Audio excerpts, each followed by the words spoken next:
علی رسولہ الکریم اما بعد۔ پچھلے ہفتے ہم نے تلاوت تو سورہ حشر کے پہلے رکوع کی مکمل کر لی تھی، لیکن درس میں آخری آیت جو ہے آیت نمبر 10 وہ رہ گئی تھی۔ آج کا پروگرام یہ ہے کہ سورہ مبارکہ کے دوسرے رکوع کا ہم مطالعہ کریں گے۔ اللہ تعالیٰ ہی اس کی تکمیل کرنے کی توفیق عطا فرمائے۔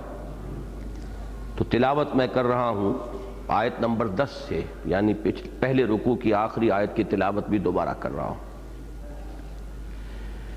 اعوذ باللہ من الشیطان الرجیم، بسم اللہ الرحمن الرحیم۔ والذین جاؤوا من بعدهم یقولون ربنا اغفر لنا ولإخواننا الذین سبقونا بالایمان ولا تجعل في قلوبنا غلا للذين آمنوا ربنا إنك رؤوف رحيم۔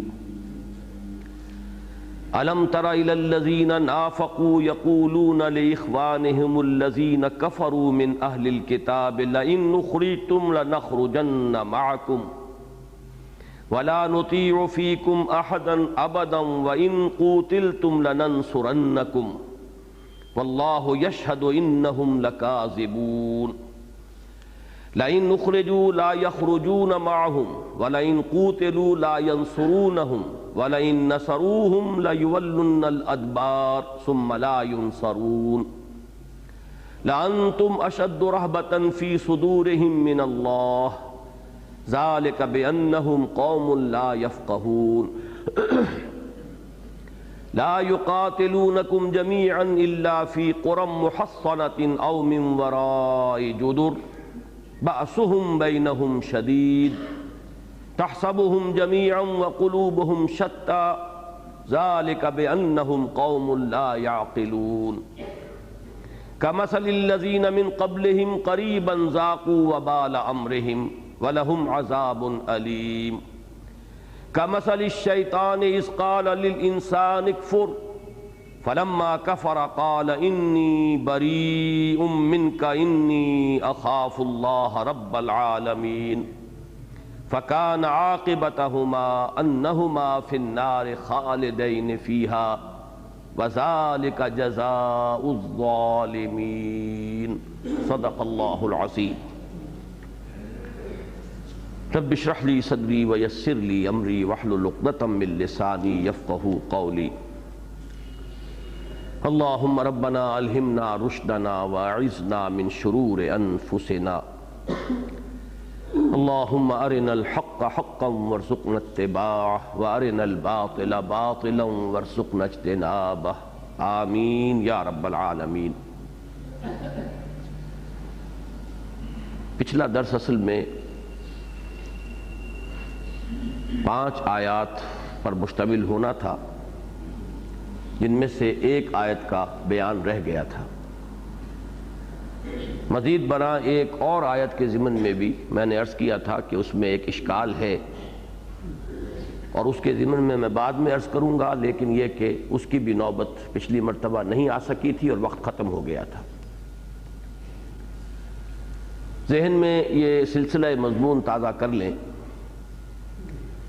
کہ سورہ حشر کا پہلا رکوع 10 آیات پر مشتمل ہے۔ ان میں سے پہلی 5 آیات، بلکہ ان میں بھی جو سب سے پہلی آیت ہے وہ تو تمہید ہے ان مسبحات کی، سبح للہ ما فی السماوات و ما فی الارض۔ اس کے بعد کی 4 آیات میں غزوہ بنی النضیر کے واقعات کا ایک بڑا اجمالی سا نقشہ سامنے آ گیا۔ پھر 5 آیات میں فے کے احکام آئے ہیں۔ میں عرض کر چکا ہوں کہ مال غنیمت میں اور مال فے میں کیا فرق ہے، تفصیلاً اس پر پچھلی مرتبہ گفتگو ہو چکی ہے۔ اموال غنیمت کا مسئلہ پہلی مرتبہ پیدا ہوا تھا غزوہ بدر کے بعد، جبکہ اللہ تعالیٰ نے فتح عطا فرمائی اور کثیر مقدار میں مال غنیمت مسلمانوں کے ہاتھ آیا، تو پہلی مرتبہ یہ مسئلہ اب اٹھ کھڑا ہوا کہ ان کا مصرف کیا ہے، ان کی تقسیم ہوگی تو کس حساب سے ہوگی۔ چنانچہ اموال غنیمت کا جو حکم ہے شریعت کا، وہ سورہ انفال میں آیا ہے۔ اور یہ جو اموال فے کا معاملہ ہے، یہ سیرت مطہرہ علی صاحب الصلاۃ والسلام میں پہلی مرتبہ غزوہ بنی نذیر کے بعد سامنے آیا، جبکہ کسی بڑی جنگ کی نوبت نہیں آئی، صرف محاصرہ ہوا، اور محاصرے کے نتیجے میں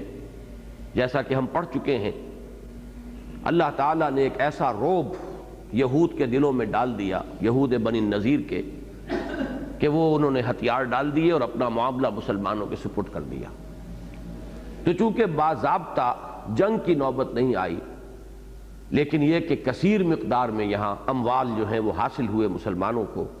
تو اب ان سے ایک دوسری کیٹیگری ہے کہ جو سامنے آئی، یہ اموال فے کہلاتے ہیں۔ اور اموال فے کے مصارف میں اموال غنیمت کے مصارف کے مقابلے میں بڑا بنیادی فرق ہے۔ مال غنیمت کے 5 حصے، جن میں سے صرف ایک حصہ یعنی 1/5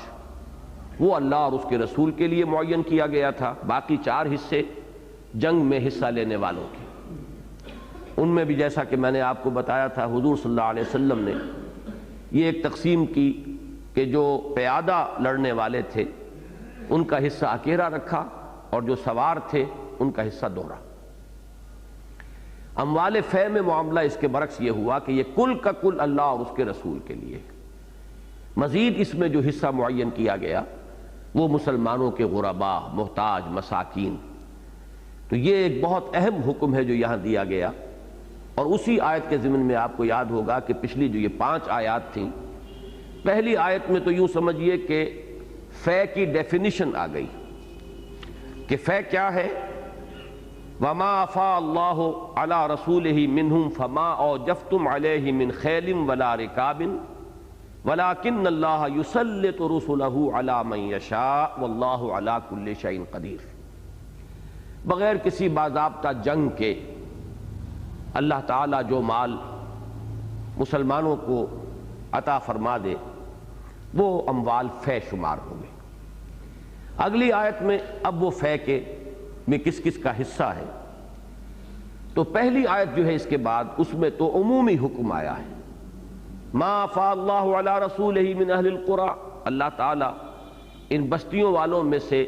جس سے بھی جو مال بھی بطرز فے اپنے رسول کو دلوا دے، فللہ،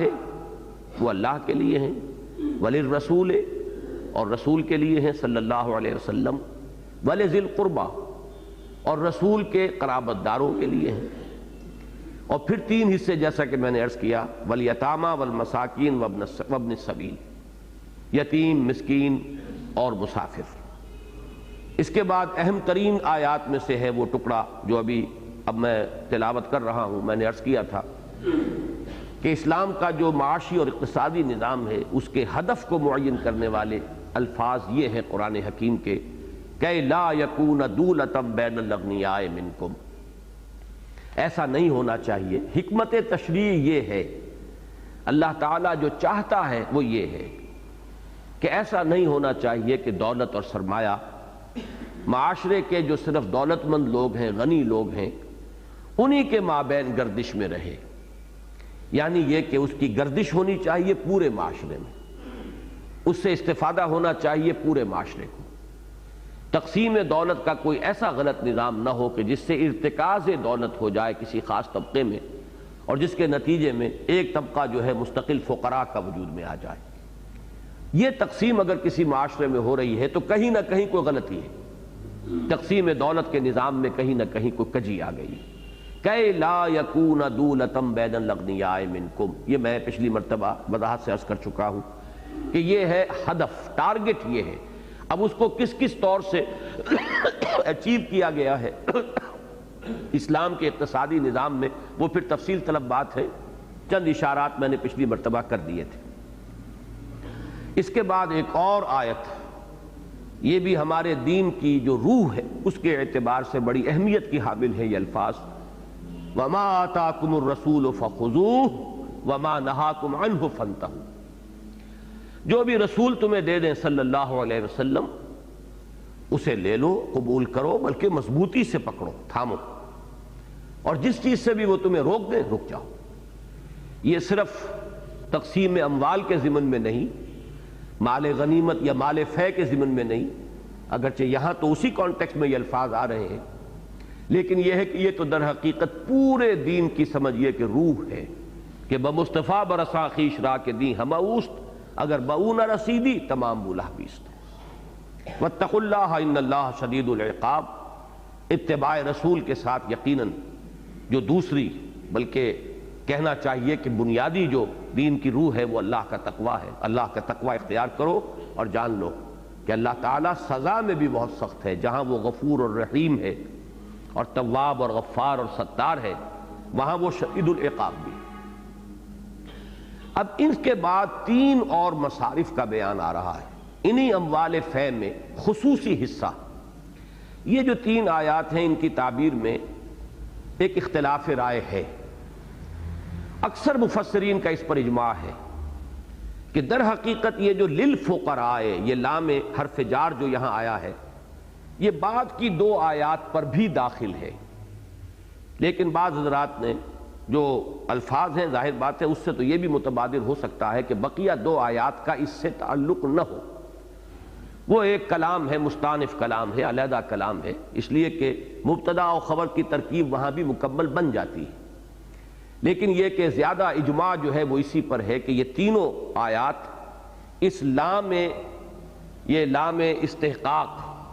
اس کے ساتھ یہ اس کے تابع ہیں، للفقراء المہاجرین، اور اس کے بعد اگلی آیت والذین اتبعوا الدار، تو اس میں بھی اگر لام کو شامل سمجھا جائے گا تو وللذین اتبعوا الدار، اور آخری آیت جو آج ہمیں پڑھنی ہے والذین جاؤ من بعدہم وللذین جاؤ من بعدہم،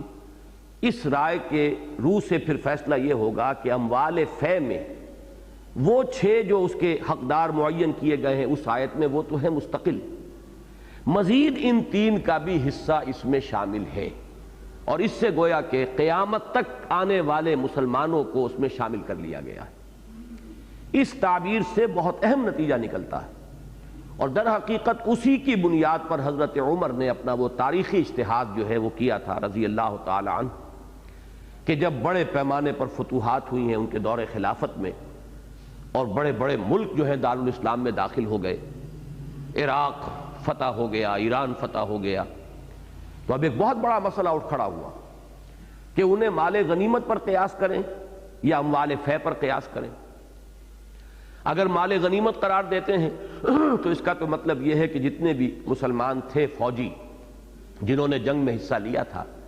ان میں وہ زمینیں بھی تقسیم ہو جانی چاہیے۔ اگر یہ ہو جاتا تو یوں سمجھیے کہ تاریخ انسانی کی سب سے بڑی جاگیرداری کا نظام وجود میں آ جاتا۔ چند ہزار تھے صحابہ کرام تعداد میں وہ جنہوں نے جنگوں میں حصہ لیا تھا، اور کتنے بڑے بڑے یہ ملک تھے، یہ جس کو آپ کہتے ہیں آج بھی دی فرٹائل کریسنٹ، یہ شام اور عراق اور اس کے ساتھ ایران کا علاقہ ملحق جو ہے، یہ تو ہلال یعنی زرعی ہے اس علاقے کا، بہترین زمینیں ہیں، بہترین علاقے ہیں، بہترین اراضی ہیں۔ اب اگر ان چند ہزار نفوس کے اندر وہ تقسیم کر دی جاتی، وہ ان کی انفرادی ملکیت بن جاتی، تو بہت بڑا جاگیرداری نظام وجود میں آ جاتا۔ تو بعض حضرات نے اس پر اصرار کیا کہ اس کے مطابق تقسیم ہو جانا چاہیے۔ حضرت عمر رضی اللہ تعالیٰ عنہ کو تردد رہا، ان کی رائے یہ تھی کہ نہیں، کافی دیر تک، کافی عرصے تک مجلس شورا میں یہ بحث چلتی رہی،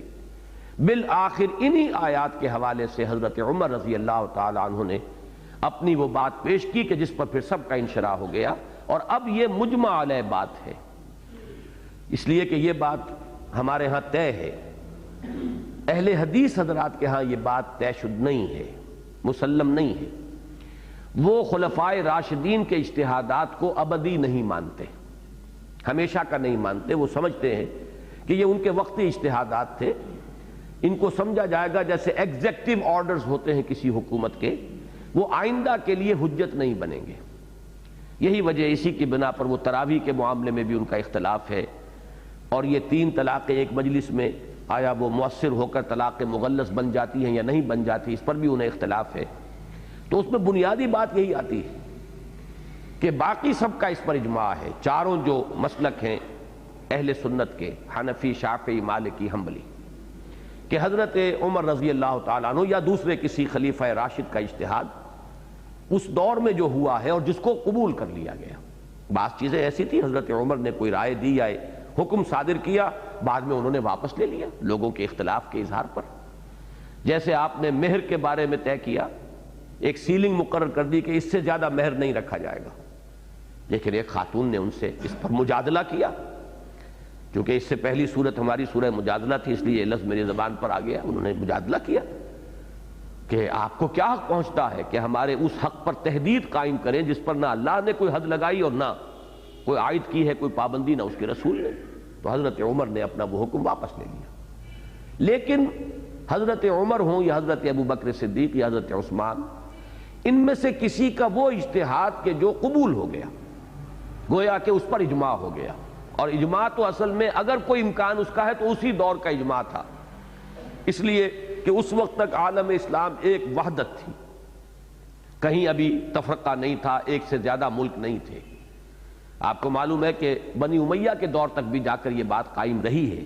لیکن بنو عباس کا دور جیسے ہی شروع ہوا دو حکومتیں ہو گئی، اس لیے کہ اسپین میں بنو امیہ کی حکومت جاری رہی اور باقی جو ہے یہ بنو عباس کی حکومت ہو گئی. تو وہاں سے تو دو کا سلسلہ شروع ہو گیا. یا حضرت علی کے عہد خلافت میں ایک درمیانی شکل یہ رہی ہے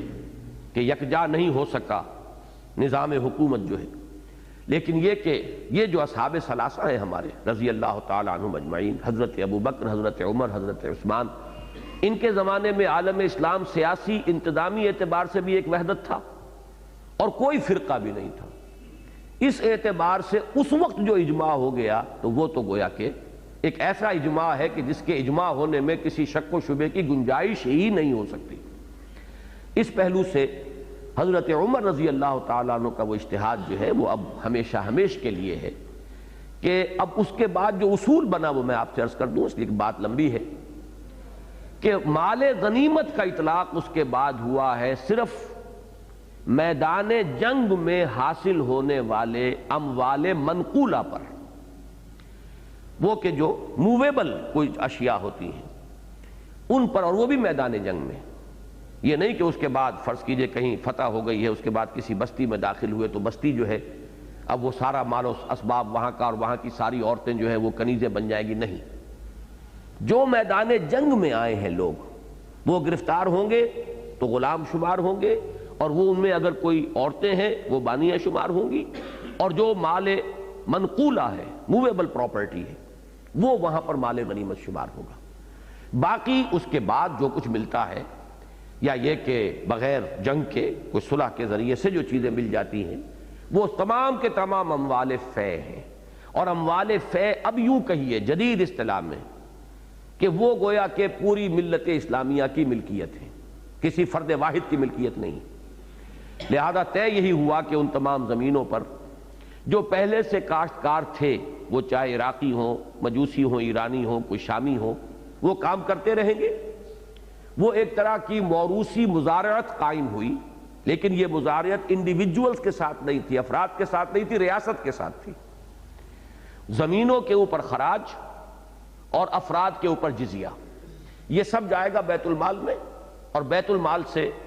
سب کو استفادہ ہوگا. پوری ملت اسلامیہ جو ہے وہ اس کے اندر شریک ہے، جو بھی مستحقین ہیں ان کو اس سے مدد دی جائے گی. اس ذریعے سے وہ بہت بڑا آلہ وجود میں آ گیا کہ جو آزاد معیشت کے نتیجے میں جو عدم توازن پیدا ہو سکتا تھا اس کو رفع کر سکتا تھا. کہ یہ اتنی بڑی ایک قوت تھی اب یہ بیت المال کہ اس سے فقراء، مساکین، جو بھی کسی وجہ سے معاشی دوڑ میں پیچھے رہ گئے ہوں، خود مکتفی نہ ہو، اپنے قدموں پر کھڑے نہ ہو سکتے ہوں، ان کی کفالت عامہ جو ہے بیت المال اگر کر سکتا ہے تو انہی اموال کی بنیاد پہ کر سکتا ہے. یہ ہے بہت بڑا معاملہ کہ جو ان 3 آیات کے ضمن میں بعض حضرات نے رائے دی ہے کہ صرف ایک آیت جو ہے وہ تو چونکہ لام اس میں لگا ہوا ہے للفقراء المہاجرین الذین اخرجوا من دیارہم واموالہم، تو اس میں تو اختلاف ہے ہی نہیں کہ بنو النذیر سے جو اموال فے حاصل ہوئے ان میں اللہ تعالیٰ نے ایک خاص حصہ رکھ دیا مہاجرین کا. میں پچھلی مرتبہ بتا چکا ہوں کہ یہ مہاجرین جب آئے تھے تو پہلا حل جو تھا ان کا وہ تو یہی تھا، مواخات حضور نے کرا دی، اور انصار نے کمال ایثار سے کام لیتے ہوئے اپنی زمینیں تقسیم کر دیں، باغات تقسیم کر دیے، اپنے گھر تقسیم کر دیے، یہاں تک کہ وہ واقعہ میں نے آپ کو سنایا کہ ایک انصاری نے اپنے مہاجر بھائی کو لا کر گھر میں کھڑا کر دیا کہ میری 2 بیویاں ہیں، ان میں سے جو تمہیں پسند ہو میں اسے طلاق دے دیتا ہوں تاکہ تم اس سے شادی کر لو، اس لیے کہ میں یہ گوارا نہیں کر سکتا کہ میرا گھر اس طرح آباد ہو کہ 2 بیویاں ہو اور میرے مہاجر بھائی کا گھر جو ہے آباد نہ ہو۔ تو یہ تو ان کا وہ کمال ایثار تھا جس کی کہ اگلی آیت میں پھر اللہ تعالیٰ کی طرف سے اس کی تعریف ہوئی ہے، تحسین ہوئی۔ ان مہاجرین کا معاملہ حضور نے یہ کیا جیسا کہ میں نے پچھلی مرتبہ بتایا کہ انصار سے پوچھ لیا کہ اب 2 شکلیں ہیں، ایک شکل تو یہ ہے کہ تمہارے جو تم نے اموال دیے تھے اپنے مہاجر بھائیوں کو وہ تو تمہیں لوٹا دیے جائیں، اور یہ مال فے جو ہے یہ کل کا کل ان مہاجرین کو دے دیا جائے تاکہ وہ اپنی معاشی زندگی کو استوار کر سکیں، اور دوسری شکل یہ ہے کہ وہ جو ہے وہ آپ کے پاس برقرار رہے، وہ جو آپ نے دیا تھا ان کو ان کے پاس رہے اور اس میں آپ کو بھی حصہ دے دیا جائے۔ تو انصار کا جواب یہ تھا، یہ تاریخی بات ہے، اس کی شاید نظیر دنیا میں کہیں اور نہ مل سکے، کہ حضور نہ ہمیں اپنے وہ اموال واپس لینے ہیں جو ہم نے اپنے ان مہاجر بھائیوں کو دیے تھے، نہ ان میں سے کوئی حصہ ہمیں مطلوب ہے، یہ بھی آپ کیوں کہ تم جیسے چاہتے ہیں ان کو تقسیم کر دیجیے۔ تو یہی ہے در حقیقت اس روح دین کا مظہر جو ہوا کہ ما آتاکم الرسول فخذوہ وما نہاکم عنہ فانتہوا، اصل شے جو ہے وہ تو رسول کا فیصلہ ہے صلی اللہ علیہ وسلم، ان کی منشا ہے، وہ جس طریقے سے بھی فیصلہ کریں، جس انداز میں تقسیم کریں، بندہ مومن کا کام یہ ہے کہ اسے قبول کرے، جو دیں اس کو عطا سمجھ کر قبول کرے اور بحسن قبول اس کو حاصل کرے، اور جو اللہ کے رسول جس چیز سے روک دیں اس سے وہ رک جائے۔ فرمایا للفقراء المہاجرین الذین اخرجوا من دیارہم واموالہم ویبتغون فضلا من اللہ ورضوانا وینصرون اللہ ورسولہ۔ اب یہ مہاجرین کی جو شان بیان ہوئی ہے، وہ مہاجرین، وہ حاجت مند ان میں جو اپنے گھروں سے نکالے گئے، اپنے اموال سے نکال دیے گئے، جدا کر دیے گئے، چھین لیے گئے ان سے ان کے اموال، یبتغون فضلا من اللہ، وہ اللہ کے فضل کے متلاشی ہیں، جویا ہے، اور اس سے مراد ہے جنت، ذالک فضل اللہ یؤتیہ من یشاء، ورضوانا، اور اللہ کی رضا کے طالب ہیں، وینصرون اللہ ورسولہ، اور وہ تو سر سے کفن باندھے ہوئے ہیں اور جانیں ہتھیلی پر رکھ کر میدان میں آئے ہوئے ہیں اللہ اور اس کے رسول کی مدد کے لیے، یعنی اللہ کے دین کا بول بالا کرنے کے لیے۔ اولئک ھم الصادقون، یہ ہے راست باز، یہ ہے اصل میں صداقت شعار۔ اب وہ آیت آئی والذین تبوؤا الدار والایمان من قبلہم، اب یہ شکل بھی ہو سکتی ہے نحوی اعتبار سے کہ اس کو مبتدا مانا جائے والذین تبوؤا الدار والایمان من قبلہم، اور یحبون من ہاجر الیہم یہاں سے جو ہے خبر بن جائے گی، تو یہ ایک بالکل علیحدہ سا جملہ بنے گا اور کلام مستانفہ اس کو شمار کیا جائے گا۔ لیکن جیسا کہ میں نے عرض کیا اکثر مفسرین کا اس پر اجماع ہے کہ وہ لام کا عمل یہاں بھی داخل ہوگا، وَلِلَّذِينَ تَبَوَّؤُا الدَّارَ وَالْإِيمَانَ مِن قَبْلِهِمْ، یعنی ان اموال فے میں سے حصہ ہے ان کے لیے بھی کہ جو پہلے سے مقیم تھے اس گھر میں، جمے ہوئے تھے، سیٹلڈ تھے، مراد ہے انصار رضی اللہ تعالیٰ عنہم اجمعین، ان کا بھی اس میں حصہ ہے۔ اس میں جو ایک اشکال ہے وہ میں بھی بعد میں عرض کروں گا، لیکن جو ان کی مدح کے لیے یہاں الفاظ آئے ہیں جیسے مہاجرین کی مدح کی گئی، انصار کی بھی مدح کی گئی۔ یحبون من ہاجر الیہم، نمبر 1، وہ محبت کرتے ہیں ان سے کہ جو ہجرت کر کے ان کے پاس آئے، انہوں نے دل کی تنگی محسوس نہیں کی ہے کہ یہ ہماری معیشت پر بوجھ پڑ گیا ہے، چھوٹی سی بستی تھی، محدود ذرائع تھے، اب اتنی بڑے تعداد میں یہ حضرات آ رہے ہیں، تو تنگی محسوس نہیں کی بلکہ اس کے برعکس محبت۔ یحبون من ہاجر الیہم، نمبر 1، ولا یجدون فی صدورہم حاجۃ مما اوتوا، اور جو کچھ ان مہاجرین کو دیا گیا اس پر وہ اپنے دل میں کوئی تنگی محسوس نہیں کرتے، یہ ان کی دوسری شان۔ وَيُؤْثِرُونَ عَلَىٰ أَنفُسِهِمْ وَلَوْ كَانَ بِهِمْ خَصَاصَةٌ، اور وہ تو اس سے بھی آگے بڑھ کر خود اپنی ضرورتوں پر اپنے ان مہاجر بھائیوں کی ضرورتوں کو ترجیح دینے والے ہیں، اور یہ بھی اس حال میں نہیں کہ وہ غنی ہو، چاہے خود انہیں فقر اور احتیاج لاحق ہو تب بھی وہ ان مہاجرین کو اپنے پر مقدم رکھنے والے ہیں۔ تو یہاں غور کیجئے گا، 3 ہی مختلف الفاظ میں 3 اسلوب تھے کہ جن میں کہ مہاجرین کی مدح کی گئی، اور 3 ہی انداز یہاں آئے ہیں کہ جن میں ان انصار کی مدح کی گئی۔ اب اس میں جو نحوی اشکال ہے وہ یہ ہے کہ والذین تبوؤا الدار والایمان، وہ لوگ کہ جو جگہ پکڑے ہوئے تھے، سیٹلڈ تھے، مستحکم تھے گھر میں، مراد مدینہ منورہ ہے، اور ایمان میں۔ اب ایمان کے لیے یہ لفظ تبوؤ جو ہے، تبوا یا تبوؤ، یہ بوانا، بوا یبوؤ، یہ جو بھی الفاظ آتے ہیں یہ تو کسی زمین میں جمنا، اس بوانا لابراہیم مکان البیت، تو وہ زمین سے تو تعلق درست ہو گیا کہ انصار وہاں پہلے سے مقیم تھے، تقریباً 300-400 برس سے آباد تھے مدینہ منورہ میں۔ یہ میں تفصیل سے بیان کر چکا ہوں کہ یہودی یہاں پہلے آئے تھے، یہ انصار کے قبائل بعد میں آئے ہیں۔ وہ سیل عرم جو آیا ہے، جو یمن میں بہت بڑا سیلاب آیا ہے، اس وقت جو مائیگریشن ہوئی ہے، اس وقت یہ قبائل آ کر یہاں آباد ہوئے۔ یہودی قبیلے جو ہیں یہ تینوں یہ پہلے سے یہاں موجود تھے، لیکن یہ کہ یہ آ کر، اب ظاہر بات ہے جب 3 صدیاں بیت گئیں تو پوری طرح سیٹلڈ تھے، قدم ان کے جمے ہوئے تھے، مضبوطی کے ساتھ وہ زمین میں سیٹلڈ تھے، آباد تھے۔ لیکن ایمان کے لیے یہ لفظ کیسے آیا؟ ایمان کے اندر تو سیٹلمنٹ کا یہ اس طریقے سے عربی زبان کا یہ اسلوب نہیں ہے، یہ لفظ استعمال نہیں ہوتا۔ اس کی 3 تعویلیں ہیں جو امام رازی رحمہ اللہ نے کی ہیں۔ نمبر 1 تو یہ کہ یہاں ایک لفظ محذوف مانا جائے گا، والذین تبوؤا الدار واخلصوا الایمان من قبلہم، جنہوں نے اس گھر میں مدینہ منورہ میں قدم جمائے ہوئے تھے، قرار پکڑا ہوا تھا، جو سیٹلڈ تھے، اور ایمان میں بھی انہوں نے خلوص کا مقام اور مرتبہ حاصل کر لیا تھا۔ ایک تعویل تو یہ ہے، اور اس کے لیے امام رازی نے ایک شعر کوٹ کیا ہے عربی کا کہ یہ عام اسلوب ہے کہ 2 الفاظ کو جمع کر کے لے آتے ہیں، جبکہ اس سے پہلے جو بھی لفظ آ رہا ہو وہ صرف ایک لفظ کے ساتھ مناسبت رکھتا ہے، دوسرے لفظ کے ساتھ مناسبت نہیں رکھتا، دوسرے لفظ کے ساتھ جو مناسبت رکھنے والا لفظ ہے وہ محذوف ہو جاتا ہے۔ وَلَقَدْ رَأَيْتُكَ فِي الْوِغَاءِ مُتَقَلِّدًا سَيْفًا وَرُمْحًا، میں نے تمہیں دیکھا تھا میدان جنگ میں کہ تم نے تلوار بھی گردن میں حمائل کی ہوئی تھی اور نیزہ بھی، حالانکہ نیزہ کبھی گردن میں حمائل نہیں کیا جاتا، تلوار تو لٹکائی جاتی تھی، نیزہ تو ہمیشہ ہاتھ میں ہوتا تھا۔ لیکن یہ کہ متقلدن کا لفظ آیا ہے اصل میں تلوار کے لیے، ورمحا یہ اس کے ساتھ آ گیا ہے، لیکن یہ کہ ظاہر بات ہے کہ اس لفظ کا اطلاق رمحا پر نہیں ہوگا، سمجھا یہی جائے گا کہ میں نے تمہیں میدان جنگ میں دیکھا تھا اس حال میں کہ تلوار تم نے اپنی گردن میں حمائل کی ہوئی تھی اور ہاتھ میں نیزہ لیا ہوا تھا۔ تو اسی طرح یہاں پر ہوگا والذین تبوؤا الدار واخلصوا الایمان من قبلہم، ایک تعویل۔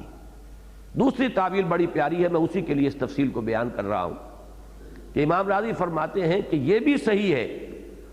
کہ انہوں نے ایمان کو واقعی اپنا وطن بنا لیا تھا، جعلوا الایمان مستقرا ووطنا، اور اس کے لیے مثال لائے ہیں کہ جیسے حضرت سلمان فارسی رضی اللہ تعالیٰ عنہ جب ان سے پوچھا جاتا تھا کہ نام کیا ہے آپ کا؟ سلمان۔ اب ایک لفظ جو ہے عربی میں وہ نام پورا ہوتا ہی نہیں، پوچھتے تھے سلمان ابن،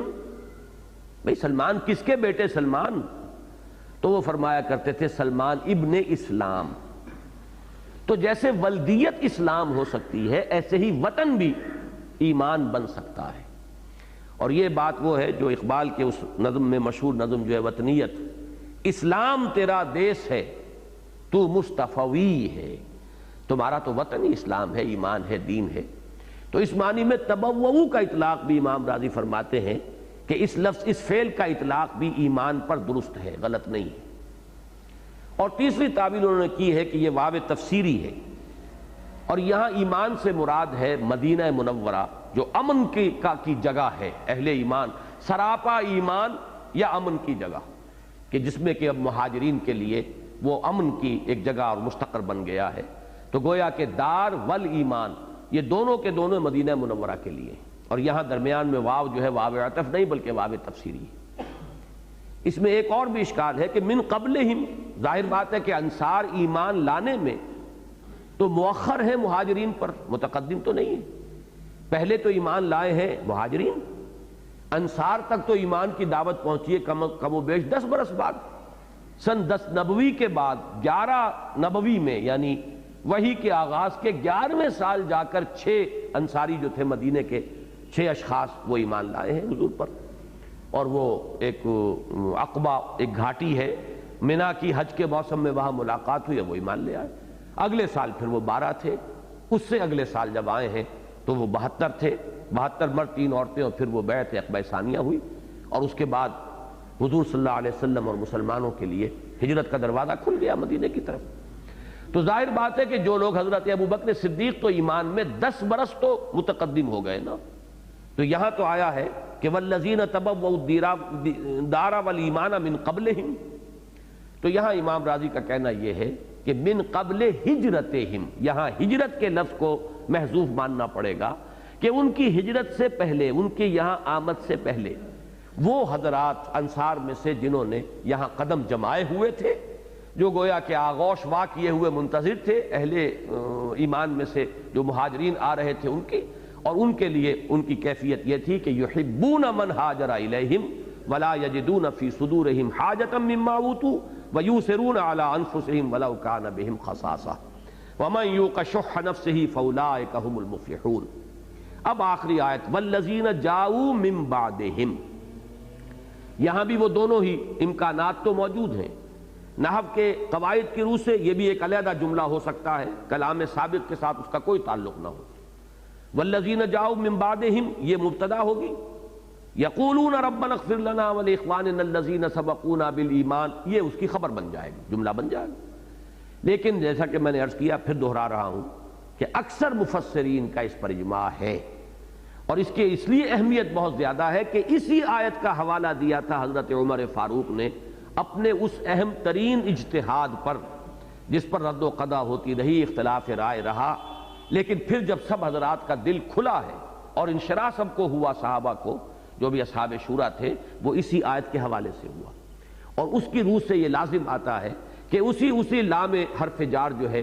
لام استحقاق، اس کے ساتھ اس کو بھی اس کے تابع مانا جائے، وَلِلَّذِينَ جَاءُوا مِن بَعْدِهِمْ۔ اب باقی جو ہے یہ ان کی شان ہے، ان کی حالت ہے، ان کی کیفیت ہے، ان کی نعت ہو رہی ہے، یعنی ترجمہ یہ کیا جائے گا اور مال فے ان کے لیے بھی ہے جو ان کے بعد آئے۔ اب یہ تا قیام قیامت جو بھی مسلمان آئیں گے وہ گویا کہ سب کے سب اس آیت کی ذیل میں آ گئے، ان سب کا حصہ اس میں شامل ہے۔ تو یہ گویا کہ میں عرض کر رہا ہوں ایک لفظ ذرا ڈرتے ڈرتے، کہیں اس پر اعتراض آپ نہ کریں، یہ اجتماعی ملکیت کا سب سے پہلا فیصلہ ہے جو دنیا میں ہوا ہے، اور اس اہتمام کے ساتھ ہوا ہے، اس شد و مت کے ساتھ ہوا ہے کہ یہ زمینیں تمام جتنے مفتوحہ علاقے ہیں مسلمانوں کے جو بزور شمشیر فتح ہوئے ہیں، وہ کسی فرد کی ملکیت نہیں ہے بلکہ وہ مسلمانوں کی اجتماعی ملکیت ہے۔ اور یہ اتنا بڑا فیصلہ ہے، میں نے شاید پہلے عرض کیا ہے، آپ حضرات کے علم میں ہوگا کہ یہ جو خلافت عثمانیہ ہے، اس کا اختتام ہوا 1924 میں۔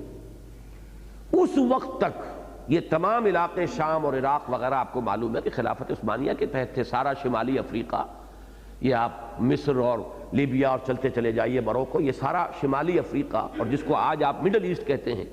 یہاں تک کہ حجاز نیچے تک، یہ سب کا سب جو ہے یہ خلافت عثمانیہ کے تحت تھے۔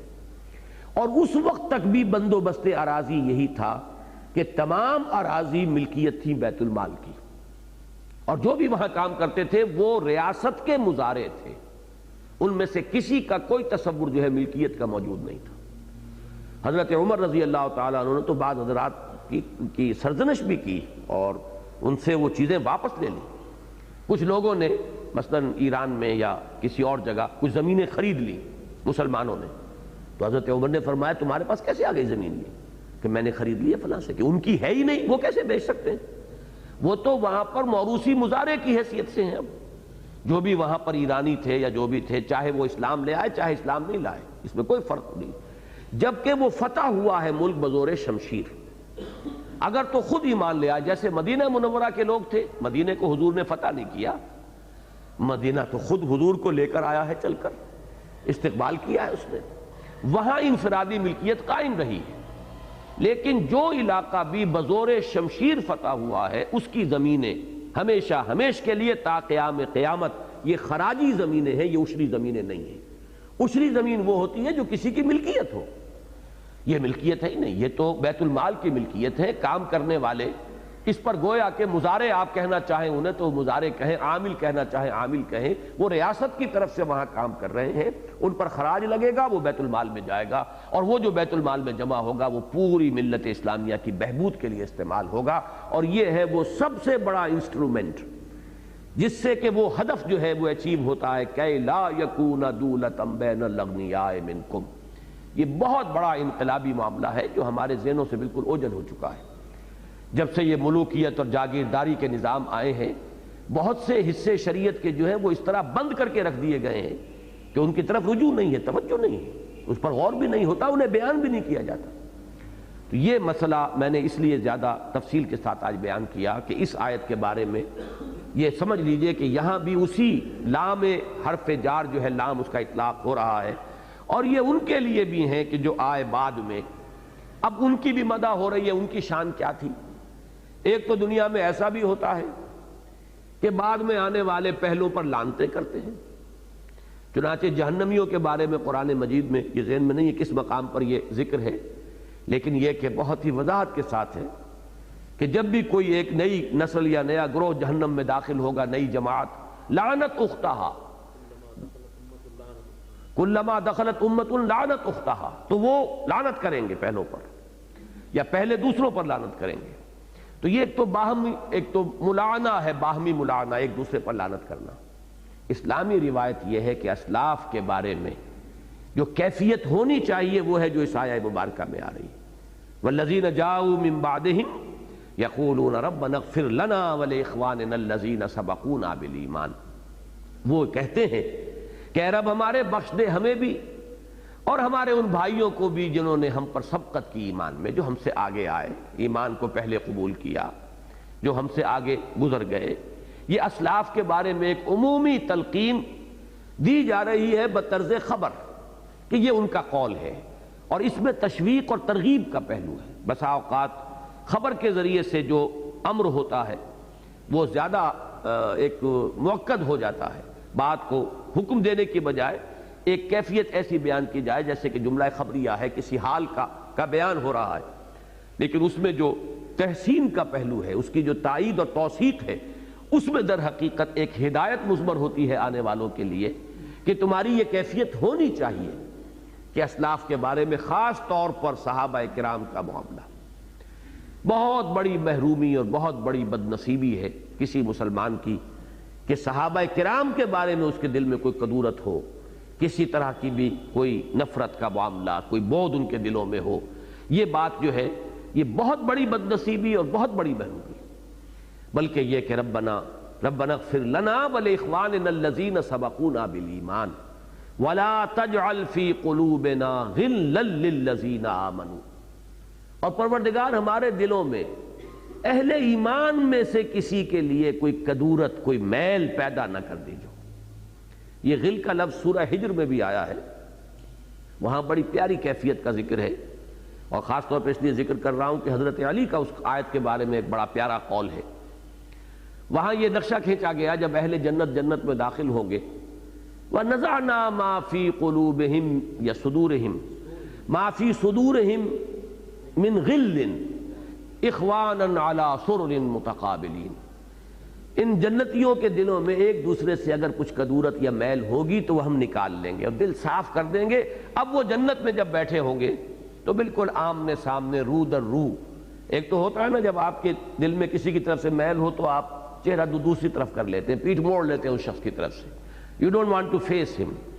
آپ اس سے آنکھیں چار نہیں کرنا چاہتے، اور دل صاف ہو تو پھر آمنے سامنے بیٹھتے ہیں۔ تو فرمایا کہ وہ پھر وہاں بیٹھے ہوں گے اخواناً علی سرر متقابلین، آمنے سامنے بیٹھے ہوں گے وہ ان تختوں کے اوپر جو ان کے لیے وہاں فراہم کیے جائیں گے، اور ان پر وہ بھائیوں کی طرح ہوں گے۔ دل میں اگر کوئی تھوڑا بہت کسی کے لیے کوئی میل ہوگا بھی تو نکل چکا ہوگا۔ یہ میل کنٹمپریریز جو ہوتے ہیں، ہم عصر لوگوں کے دلوں میں پیدا ہو جانا بالکل طبیعی ہے۔ اب ان کا تو معاملہ یہ ہے کہ کوئی نہ کوئی مسئلہ ہو جاتا ہے، کوئی رنجش ہو جاتی ہے۔ ایسے واقعات بھی آتے ہیں کہ حضرت عثمان رضی اللہ تعالیٰ عنہ بیٹھے ہوئے تھے، پتہ نہیں کسی خیال میں گم تھے، حضرت عمر گزرے، سلام کیا، انہوں نے سنا ہی نہیں، جواب نہیں دیا، سنا ہی نہیں تو جواب کیا دیں گے۔ اب ان کے دل میں ایک میل سا آ گیا، جا کے حضرت ابو بکر سے شکایت کی کہ عثمان کو میں نے سلام کیا، اس نے جواب نہیں دیا۔ وہ لے کر آ گئے، پوچھا کہ مجھے پتہ ہی نہیں چلا۔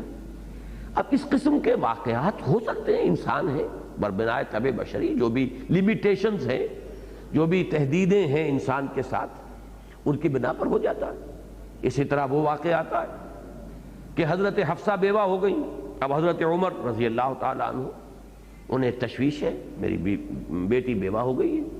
انہوں نے حضرت ابو بکر کو پیشکش کی کہ آپ نکاح کر لیں، وہ خاموش، جواب نہیں دے رہے کوئی۔ حضرت عثمان کو پیشکش کی کہ آپ نکاح کر لیں، وہ بھی خاموش۔ اب ان کے دل میں میل آیا کہ یہ کیا معاملہ ہے، میں نے اپنے ان دو بھائیوں کو پیشکش کی ہے اور یہ جواب بھی نہیں دے رہے مجھے کوئی۔ بعد میں عقدہ کھلا کہ ان دونوں کے علم میں تھا کہ حضور کا اپنا ارادہ ہے حضرت حفصہ سے نکاح کا۔ اب نہ تو وہ قبول کر سکتے تھے پیشکش حضرت عمر کی، نہ وہ راز تھا ابھی حضور کا جو ان کے پاس تھا، نہ راز ڈسکلوز کر سکتے تھے۔ تو وہ گومگو کے عالم میں ہے، نہ ہاں کر سکیں نہ کر سکیں، نہ کریں تو کچھ بتائیں کہ کیا سبب ہے، وہ سبب جو ہے حضور کا راز بنتا ہے۔ تو دل میں ایک میل آ گیا۔ اس طرح کے واقعات کا جو ہم عصر لوگ ہیں ان کے اندر پیدا ہو جانا بالکل طبعی ہے، فطری ہے، وہ سمجھ میں آنے والی بات ہے۔ حضرت علی نے جو فرمایا اس آیت کے بارے میں کہ وَنَزَعْنَا مَا فِي صُدُورِهِم مِّن غِلٍّ إِخْوَانًا عَلَىٰ سُرُرٍ مُتَقَابِلِينَ، فرمایا یہ آیت میرے اور معاویہ کے لیے اتری ہے کہ ہمارے دلوں میں جو کچھ ایک دوسرے سے کچھ نہ کچھ تو آخر غبار آیا، جنگیں ہوئی ہیں، باضابطہ جو ہے مقابلے ہوئے ہیں، تو اللہ تعالیٰ ہم دونوں کے بھی دلوں کو بالکل صاف کر دے گا جنت میں داخلے کے وقت۔ تو یہ وہ لفظ غل ہے جو وہاں بھی آیا ہے۔ اور ایک حدیث بڑی پیاری ہے، یہ غالباً حضرت عبداللہ ابن عمر کا معاملہ ہے یا عبداللہ ابن عباس رضی اللہ تعالیٰ عنہما، ان دو میں سے کسی کا ہے، کہ حضور نے فرمایا ان سے کہ ان کنت تقدر علی ان تصبح وتمسی ولا یکون فی قلبک غل لاحد فافعل، کہ اگر تمہارے لیے ممکن ہو کہ تم صبح شام ایسے کرو کہ کسی کے لیے دل میں کوئی کدورت اور میل نہ ہو، اگر کر سکو تو کرو، یہ کرنے کا کام ہے۔ اب اس کا کیا عملی طریقہ ہوگا کہ آدمی روزانہ رات کو اپنے دل کا جائزہ لے لیا کرے کہ اپنے کسی بھائی کی طرف سے کوئی میل، کوئی اس کی طرف سے کوئی کپٹ دل میں، کوئی اس طرح کی رنجش ہے، تو اس کو شعوری طور پر معاف کر کے اپنے دل کو صاف کر کے سوئے۔ اور یہاں بھی جو الفاظ ہیں کہ اگر تمہارے لیے ممکن، ان کنت تقدر، آسان کام نہیں ہے یہ، لیکن اگر کر سکتے ہو تو ضرور کرو، ہے کرنے کا کام، فافعل، ضرور کرو۔ تو یہ معاملہ تو کنٹمپریریز کا ہے۔ تو جہاں تک اسلاف کا معاملہ ہے معاذ اللہ، اس میں تو جیسا کہ میں نے عرض کیا بڑی محرومی اور بڑی ہی بد نصیبی اور بد قسمتی ہے۔ اگر ان کے معاملے میں ہماری زبانیں جو ہیں بے لگام ہو جائیں، اور ہم جس طریقے سے جیسے سورہ حجرات میں الفاظ آئے ہیں وَلَا تَجْهَرُوا لَهُ بِالْقَوْلِ كَجَهْرِ بَعْضِكُمْ لِبَعْضٍ أَن تَحْبَطَ أَعْمَالُكُمْ وَأَنْتُمْ لَا تَشْعُرُونَ، تو وہ شدت تو نہیں، لیکن بہرحال اسی کا عکس سمجھیے کہ صحابہ کرام کے بارے میں بھی اگر ہم جیسے کسی اور کے بارے میں بات کر دیتے ہیں، یہ انداز اگر اختیار کریں گے تو واقعتاً میں سمجھتا ہوں کہ اسی آیہ مبارکہ کا ایک عکس یہاں بھی اس کا اطلاق ہوگا، ان تحبط اعمالکم وانتم لا تشعرون، کہ تمہارے تمام اعمال حبط ہو جائیں، اکارت ہو جائیں، تم اس کا شعور تک نہ ہو۔ البتہ یہ ضرور ہے کسی محقق کے لیے، کسی طالب علم کے لیے کسی وقت کسی صحابی کی کسی رائے سے اختلاف یا ان کے کسی فیصلے کے بارے میں یہ اظہار رائے کہ میرے نزدیک وہ صحیح نہیں تھا، یہ کوئی حرام نہیں ہوگا، اس لیے کہ ہمارے نزدیک صحابہ کرام معصوم نہیں ہیں۔ معصومیت خاصہ نبوت ہے، نبوت ختم، معصومیت ختم۔ خطا کا امکان موجود ہے لیکن خطا اجتہادی۔ صحابہ کرام کے بارے میں یہ بات یقین کے ساتھ دل میں بیٹھنی چاہیے کہ وہاں خطا اجتہادی ہو سکتی ہے،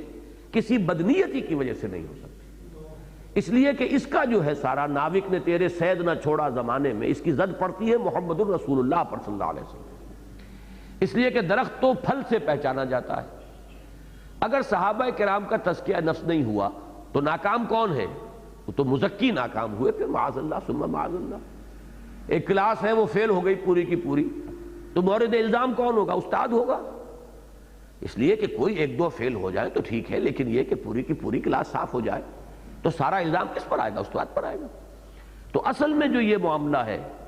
اسی لیے وہ آتا ہے کہ جو من احبہم فبحبی احبہم، ومن ابغضهم فببغضی ابغضهم،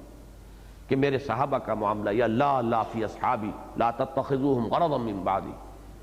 اور اس میں الفاظ صاف ہے، بڑی صحیح ہے، منطق صحیح ہے، بالکل صغرا کبرا درست ہے۔ جو بھی ان سے محبت کرتا ہے وہ میری محبت کی وجہ سے محبت کرتا ہے۔ کوئی سعادت مند نوجوان ہے، وہ اپنے والد کے کسی دوست کا احترام کرتا ہے، کیوں کرتا ہے؟ یہ میرے والد کے دوست تھے، ان کا ملنا جلنا تھا، ان کا اٹھنا بیٹھنا تھا، ان سے مراسم تھے ان کے، اس لیے کرتا ہے اپنے والد کے احترام کے حوالے سے ان کے دوست کی۔ اب یہ معاملہ حضور کے صحابہ، لا تسبوا اصحابی، میرے اصحاب کو گالیاں نہ دو، انہیں برا بھلا مت کہو، اللہ فی اصحابی، اللہ سے ڈرو، اللہ کا تقوی اختیار کرو میرے اصحاب کے بارے میں۔ من احبہم فبحبی احبہم ومن ابغضہم فببغضی ابغضہم، جو کوئی ان سے محبت کرے گا یا کرتا ہے وہ میری محبت کے نتیجے میں کرتا ہے یا کرے گا، اور جو کوئی ان سے بغض رکھتا ہے یا رکھے گا وہ بھی میری محبت، میرے بغض کی وجہ سے، اصل بغض مجھ سے ہوگا، جو مجھ پر نکال نہیں پائے گا اپنا وہ خبث باطن کے جو جذبات ہیں اصل، تو وہ نکالے گا میرے اصحاب پر۔ تو یہ خاص طور پر اس آیہ مبارکہ کو صحابہ کی عظمت اور تعظیم اور ان سے محبت، اور اگر کہیں اختلاف ہو تو پھر یہ انسان کا انداز بتاتا ہے کہ ادب کے ساتھ تمام آداب کو ملحوظ رکھتے ہوئے اختلاف رائے ہو سکتا ہے، لیکن یہ کہ یہ بھی جہاں شدید ضرورت ہو، ورنہ یہ کہ ہر آدمی کے لیے ضرورت نہیں ہے، کوئی محقق ہے، کوئی کسی معاملے میں کوئی بات جو ہے وہ کہنا چاہتا ہے، عالم ہے، اس کو بھی پھر انداز جو ہے اس میں ادب کا دامن جو ہے وہ ہاتھ سے چھوٹنے نہ پائے۔ تو والذین جاؤوا من بعدہم یقولون ربنا اغفر لنا ولاخواننا الذین سبقونا بالایمان ولا تجعل فی قلوبنا غلا للذین آمنوا ربنا انک رؤوف رحیم، پروردگار ہمارے دلوں میں اہل ایمان میں سے کسی کے لیے کوئی کدورت، کوئی رنجش، کوئی دل میں میل جو ہے وہ پیدا نہ ہونے دے، اور پروردگار تو ہی ہے رؤوف اور رحیم۔ رؤوف اور رحیم کے الفاظ پر سورہ حدید کے درس میں بڑی تفصیل سے گفتگو ہو چکی ہے، شروع میں بھی آیا ہے رؤوف الرحیم کا لفظ، هو الذی ينزل على عبده آیات بینات لیخرجکم من الظلمات الی النور وان اللہ بکم لرؤوف الرحیم، اور پھر رافتا ورحمہ، یہ متبعین حضرت مسیح علیہ السلام کے بارے میں، وجعلنا فی قلوبہ الذین اتبعوہ رافتا ورحمہ۔ تو میں یہاں پہ اب اس کی مزید شرح نہیں کروں گا۔ رافت دل کی نرمی، رحمت کسی کی خیر خواہی کا جو جذبہ ابھرتا ہے دل کی نرمی سے، یہ نسبت ہے، ان دونوں میں تعلق ہے کہ کسی کے دکھ کو، درد کو آپ محسوس کریں گے تو پھر آپ کے اندر ایک جذبہ ابھرے گا، اس کا کئی مداوع کرنے کی کوشش، اس کو کہیں کوئی مدد پہنچانے کی کوشش۔ تو ان دونوں کو جب جوڑیں گے تو یہ نسبت اس میں بنے گی کہ رافت ہے، مہربانی کا ترجمہ اس کے لیے کر دیا جاتا ہے، شفقت فرمانے والا اور مہربان ہے۔ تو ان دونوں میں یہ نسبت ہے، اور اسی لیے یہ ایک جوڑے کی طرح یہ دو الفاظ یا صفات کی شکل میں آئیں گے، اور یا یہ کہ وہ الف لام داخل ہو جائے گا تو اللہ کے اسماء حسنی میں ان کا شمار ہوگا۔ یہاں یہ پہلا رکوع ختم ہوا۔ دوسرا رکوع جو ہے 7 آیات پر مشتمل ہے، اور مجھے توقع ہے آج ہم اس کو پڑھ لیں گے انشاءاللہ۔ اس کی وجہ یہ ہے کہ منافقین کا جو کردار تھا اس کے بارے میں تفصیل سے گفتگو سورہ مجادلہ میں ہو چکی ہے۔ میں 2-3 جملے اس کے بارے میں اس وقت صرف دہراؤں گا کہ نفاق کا جہاں بھی ذکر آتا ہے قرآن مجید میں، ایک بہت بڑا حجاب جو ہم پر طاری ہو جاتا ہے ان آیات کے سمجھنے میں، وہ یہ ہے کہ ہم یہ سمجھ بیٹھتے ہیں کہ یہ منافقین جو ہیں یہ سب کے سب شعوری منافق تھے، جان بوجھ کر منافق تھے۔ یہ بہت بڑا مغالطہ ہے۔ شعوری منافق کہ جو گویا کہ فیصلے کے تحت، اپنے ارادے کے تحت دھوکہ دے رہا ہو، وہ بہت کم ہوتے تھے۔ وہ جس کی مثال ایک آتی ہے کہ یہود میں سے کچھ لوگوں نے ایک سازش کی کہ صبح کو ایمان لاؤ اور شام کو مرتد ہو جاؤ۔ اب وہ آئے ہی داخل ہی ہوئے اس نیت سے کہ شام کو ہمیں واپس چلے جانا ہے، تو ظاہر بات ہے کہ کوئی ایک لہجہ بھی ان پر ایمان کا نہیں گزرا، ضعیف ترین ایمان بھی انہیں ایک لمحے کے لیے بھی حاصل نہیں ہوا۔ اسی طرح کا معاملہ اس دور میں ہو سکتا ہے کہ کوئی شخص جاسوس کی حیثیت سے، کوئی ہندو جو ہے وہ پاکستان میں آئے، مسلمان بن کر ختنہ بھی کرا کے آئے گا، نماز بھی یاد کر کے آئے گا۔ بعض ایسی رپورٹس آپ نے پڑھی ہوں گی اخبارات میں کہ سرحدی دیہات میں باقاعدہ امامت کراتا رہا ایک شخص مسجد میں، معلوم ہوا کہ وہ ہندو اور وہ تھا ایک جاسوس۔ اب ظاہر بات ہے اسے معلوم ہے اپنی حقیقت کہ میں نے یہ اسلام کا لبادہ اوڑھا ہوا ہے، اسلام یا ایمان کی حقیقت کی کوئی رمق اسے ایک لہجے کے لیے بھی حاصل نہیں۔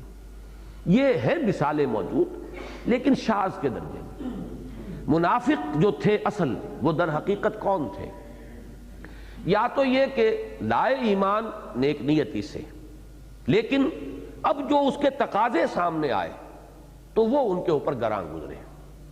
اب تن من دھن لگا دو، جان لگا دو، مال کھپا دو، میدان میں نکلو، جان ہتھیلی پر رکھو، بلاوا آ رہا ہے، تپتی راہیں مجھ کو پکاریں، دامن پکڑے چھاؤں گھنیری۔ یہ اس تذبذب کے اندر مبتلا ہو جانے والے لوگ، یا یہ کہ ایمان لاتے وقت ان کا کوئی شعوری فیصلہ تھا ہی نہیں۔ اب جیسے کہ یہ مدینے میں ہوا ہے، اوس اور خزرج بڑے بڑے چودھری سردار ایمان لے آئے تو گویا کہ پورا قبیلہ ایمان لے آیا۔ کوئی شعوری طور پر کوئی چوائس، ہر شخص کا انڈیویجول چوائس وہاں پر سب لوگوں کا صاف نظر آتا ہے کہ اس انداز کا نہیں تھا جیسے کہ ایک ایک دانہ جو کہ مکی دور میں جو جمع ہوا ہے، جو کھلیان محمد الرسول اللہ کا وہ مکی کھلیان ہے، اس میں تو ایک ایک دانہ جو آیا ہے وہ اپنے بڑے سوچ سمجھ کر فیصلہ کر کے ہرچے باد آباد ماں کشتی درآب انداختیم، یہ فیصلہ کر کے اس نے کلمہ شہادت زبان سے نکالا کہ اب جو بھی ہو جان جاتی ہے تو جائے، یہ حق ہے جو مجھے قبول کرنا۔ تو زمین و آسمان کا فرق ہے۔ یہی معاملہ ہے سورہ حجرات کی اس آیت میں جو سامنے آتا ہے، قالت الاعراب آمنا قل لم تؤمنوا ولكن قولوا اسلمنا ولما يدخل الايمان في قلوبكم۔ اب ظاہر بات ہے اس قسم کے لوگ جو ہیں، اب ان میں جب وہ کیفیت پیدا ہوئی کہ اب آؤ، مطالبہ ہے، تقاضا ہے دین کے لیے، تو جو کمزوری کا ظہور ہوا، پہلا سٹیپ تو یہ ہے کہ انسان مان لے کے قصور ہوا، کمی رہ گئی، تقصیر ہے، حضور آپ بھی معاف فرما دیں، آپ اللہ سے بھی استغفار کریں کہ وہ بھی ہمیں معاف فرما دے۔ جب تک اپنی کمی، کوتاہی، تقصیر کا اعتراف رہے، یہ نفاق نہیں ہے بلکہ اس کو صرف ضعف ایمان کہیں گے۔ لیکن اب آتا ہے معاملہ، پہلی سٹیج جب جھوٹ بولنا شروع کیا، جھوٹے بہانے بنانے شروع کیے، یہ جو اعتذار یعتذرون الیک، بہانے بنا رہے، اس سے اگلی سٹیج آتی ہے جب کہ بہانے بناتے بناتے آدمی سمجھتا ہے کہ اب تو اعتبار ہی ختم ہو جائے گا، جھوٹی قسمیں کھانی شروع کرتے ہیں۔ اتخذوا ایمانہم جنۃ فصدوا عن سبیل اللہ، انہوں نے اپنی قسموں کو ڈھال بنا لیا ہے۔ اور اس سے اگلی سٹیج ہوتی ہے کہ جس میں اب ان کے دل میں کدورت پیدا ہو جاتی ہے مومنین صادقین کے خلاف، اور ان کے جو بھی رہنما ہیں، ان کے لیڈر ہیں، اور جو اس وقت محمد الرسول اللہ صلی اللہ علیہ وسلم تھے، کہ انہوں نے اس مشکل میں مبتلا کر دیا۔ یہ بھی ایک بڑی نفسیاتی سی حقیقت ہے، آسانی سے سمجھ میں آ جاتی ہے کہ اگر کسی وقت کوئی کال آئی، کوئی پکار آئی، کچھ لوگ اٹھ کر لپک گئے فرض کی پکار پر، واپس نہیں پھیرا کوئی فرمان جنوں کا، تنہا نہیں لوٹی کبھی آواز جرس کی، اور کچھ بیٹھے رہ گئے۔ تو جو بیٹھے رہ گئے وہ نمایاں ہوئے انہی کی وجہ سے کہ جو روانہ ہو گئے۔ سب بیٹھے رہتے تو وہ یکساں ہو جاتے، بات ایک جیسی رہتی، جس کی مثال میرے سامنے آ رہی ہے کہ صلح حدیبیہ کے وقت حضور نے فرمایا کہ اٹھو، اب احرام کھول دو، قربانیاں یہیں کر دو، ایک بھی نہیں اٹھا، تو ظاہر بات ہے کہ کوئی امتیاز نہیں ہوا۔ لیکن کچھ اٹھ جاتے اور کچھ بیٹھے رہتے، اب امتیاز ہو جاتا۔ تو یہ جو امتیاز ہو جاتا تھا کہ مومنین صادقین تو جیسے ہی پکار آئی حاضر لبیک، اور کچھ لوگ بیٹھے رہ گئے، انہیں غصہ آتا تھا کہ ان کی مت ماری گئی ہے، ان کا دماغ خراب ہو گیا ہے، انہیں کوئی اپنے نفع نقصان کا کوئی احساس نہیں رہا، یہ تو بالکل بے وقوف لوگ ہو گئے، فینیٹکس ہو گئے، دیوانے ہو گئے۔ اسی لیے لفظ سفہاء وہ استعمال کرتے تھے، اذا قیل لهم آمنوا كما آمن الناس قالوا انؤمن كما آمن السفہاء الا انهم هم السفہاء ولكن لا يعلمون۔ ہم ان بے وقوفوں کی طریقے سے تو ایمان نہیں لا سکتے کہ اپنے نفع نقصان کا کوئی خیال ہی نہ رہے۔ آخر سوچ سمجھ کے چلنا چاہیے، دائیں بائیں دیکھ کر چلنا چاہیے، سیفٹی فرسٹ، اپنا تحفظ جو ہے کرتے ہوئے پھر آدمی قدم بڑھائے۔ یہ تو معلوم ہوتا ہے کہ بالکل دیوانے ہو گئے۔ یہ ہے اصل میں وہ کشمکش۔ اس مرحلے پر پھر صورت یہ ہو جاتی ہے کہ جو باہر کا دشمن ہے اس کے ساتھ کچھ نہ کچھ ساز باز شروع ہو جائے گی۔ میں نے پچھلی مرتبہ بھی عرض کیا تھا کہ جب تک دین کا یہ حرکی تصور، ڈائنامک کانسیپٹ سامنے نہ ہو، نفاق کی حقیقت سمجھ میں نہیں آ سکتی۔ کیوں ان کی دوستی ہوتی تھی یہود کے ساتھ، کیوں کفار کے ساتھ ساز باز ہوتی تھی؟ یہ جو حرکی تصور ہے کہ ہوتے ہوتے اب دو بالکل نمایاں ہو گئے، ایک حزب اللہ ہے، ایک حزب الشیطان، جیسے کہ سورہ مجادلہ میں اولئک حزب الشیطان اور یہ اولئک حزب اللہ۔ اب یہ دو حزب ہیں آمنے سامنے۔ اب جو لوگ تو ہے کمیٹڈ، ہرچہ بعد آباد ماں کشتی درآب انداختے ہیں، ان کے لیے تو کوئی مسئلہ نہیں،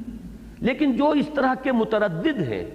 مترددین، متذبذبین، مذبذبین بین ذالک، لا الہ ہؤلاء ولا ہؤلاء ولا الہ ہؤلاء، ان کے لیے لازم یہ ہو جاتا تھا کہ جس کو آپ انگریزی میں کہتے ہیں not to keep all the eggs in one basket۔ یہ تو وہ آدمی کام کرتا ہے اپنے سارے انڈے ایک ٹوکری میں جسے کوئی خدشہ نہیں کہ میری ٹوکری گر کر ٹوٹ جائے گی، یا اس کو اس کی کمٹمنٹ اتنی ہے کہ ٹوٹ جائے تو ٹوٹ جائے، کوئی پرواہ نہیں، وہ دونوں صورتوں کو برابر سمجھتا ہو۔ قل هل تربصون بنا الا احدى الحسنيين، دونوں صورتیں ہمارے لیے یکساں جو ہے پسندیدہ ہیں، خوش آئند ہیں۔ ہم سب شہید ہو جائیں تب بھی کامیاب، اور ہم اگر کامیاب ہو کر فتح مند ہو کر واپس آ گئے تب تو تم بھی مانو گے کہ ہم کامیاب، لیکن ہمارے لیے تو گھاٹا کوئی ہے ہی نہیں۔ ان کے لیے تو کوئی اس معاملے کے اندر تردد کی ضرورت نہیں، لیکن جن کی بات ہی ہے تحفظ، بچ بچ کر چلنا، من الناس من یعبد اللہ علی حرف، اب وہ تو ظاہر بات ہے کہ یہ چاہیں گے کہ کچھ نہ کچھ دوستیاں وہاں بھی رکھیں، کچھ لائزون ہمارا وہاں بھی رہے۔ ابھی دیکھنا ہے پتہ نہیں کون سا پلڑا اٹھتا ہے، کون سا نیچے بیٹھتا ہے، اونٹ کس کروٹ بیٹھتا ہے، تیل دیکھو، تیل کی دھار دیکھو، کیا پتہ کیا ہو جائے۔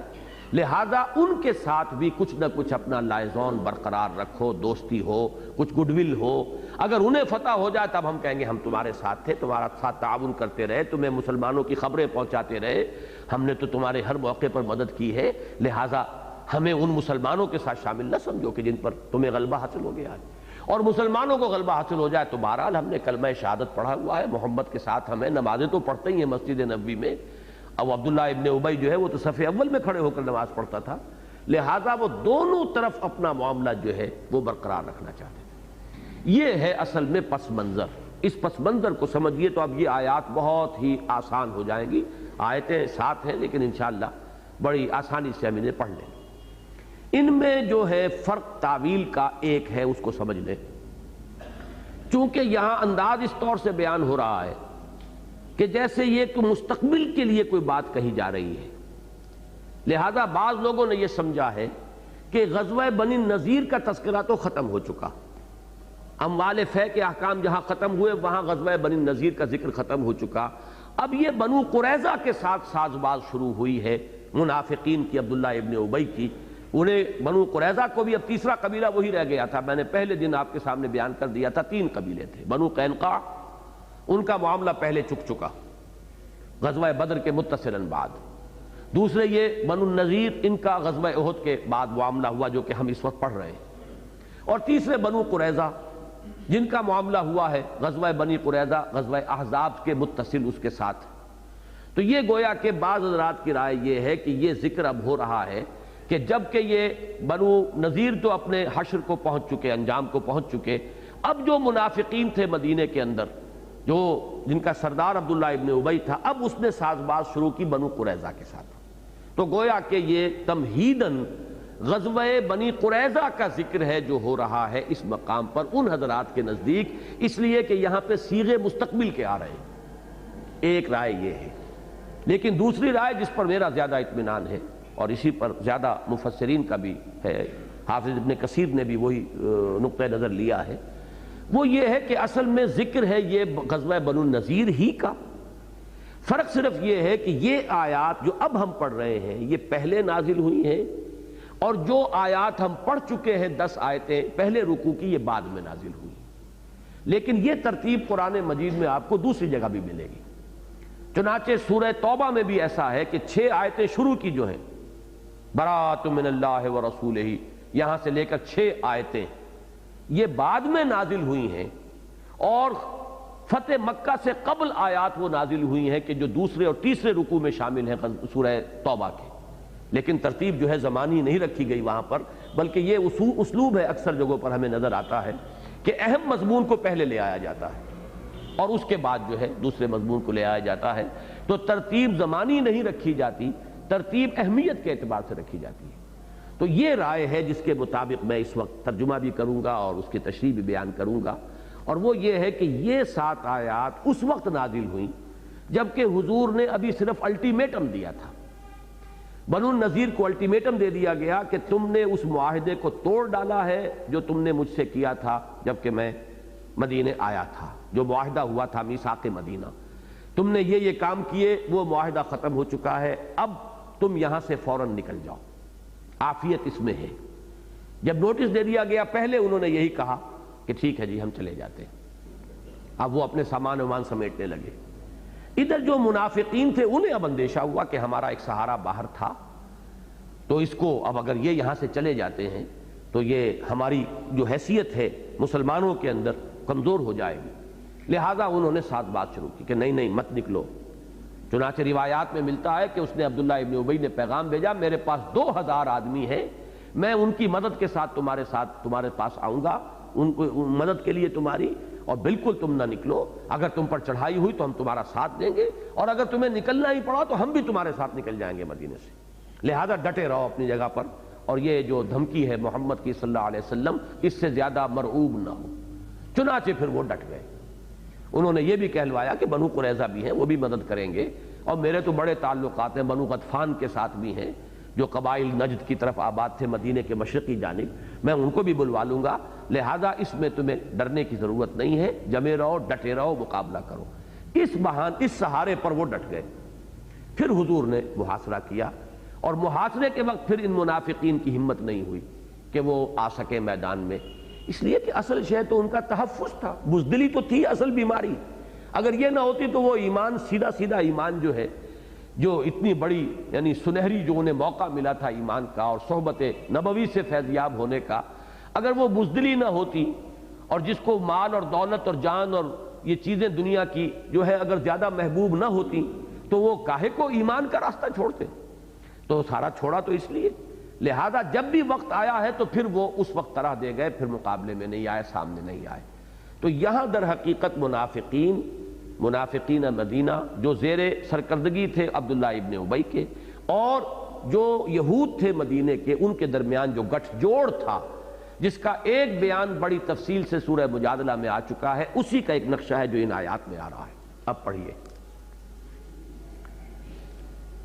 الم تر الی الذین نافقوا، کیا دیکھا نہیں